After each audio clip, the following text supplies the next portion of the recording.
Do you want a pet that can offer you a little bit more than just ordinary companionship? Something more than just something to rub on the head or whatever?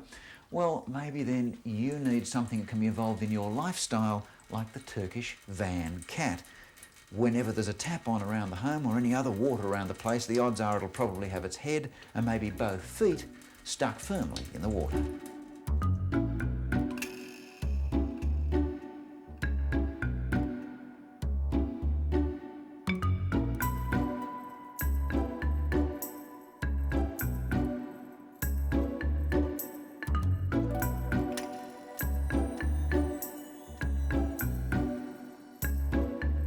They're nosy, they're very inquisitive. They give you what you give them. If you're playing with them roughly, they will play roughly back. They won't just leave. So it is a cat that is, I suppose, really what I'd call almost gutsy. Because they're thinking cats, you've got to think about the type of environment you provide for them. You've got to provide a stimulated environment, one with plenty of human contact. Right, so you can't leave them around to get bored. I don't think so. I think that a well-balanced animal is, for domestic purposes, is one that has socialisation. They're quite a new breed, and when they first came into the country, there was a pair in Sydney and there was some in South Australia.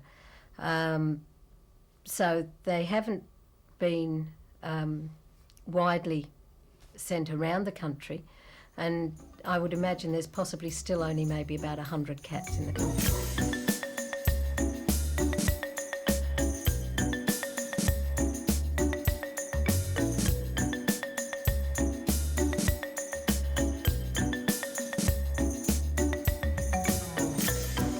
Yours too are happy playing in and around water? It's more inconvenience because it can mean that they're you've got to towel them off, or else they're in water that you don't want them to be, like the dishwashing liquid, or it's not ideal to have them in the shower with you because their claws as they play with the raindrops.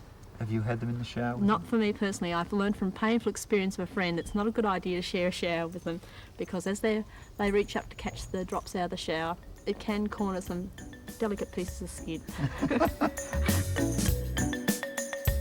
What would you advise people if they're looking to buy one of these cats? Well, I'd suggest they go and have an inspection of the mother and note her behaviour and the situation that she's reared in, whether she's been reared in a situation where there's lots of sounds, whether she's been exposed to people and pets. Therefore, she's going to transmit her attitudes to her kittens, and the kittens will reflect in some ways her personality. So if mum's no good, leave them alone? I'd say if mum's very nervous in disposition, I would tend to leave them alone regardless of whether it's a Turkish fan or any other cat or dog. Look at your parents first before you buy. A bit like getting married if you're a human being, isn't it? Yeah, it pays because eventually they'll go back to their old habits of their background, won't they?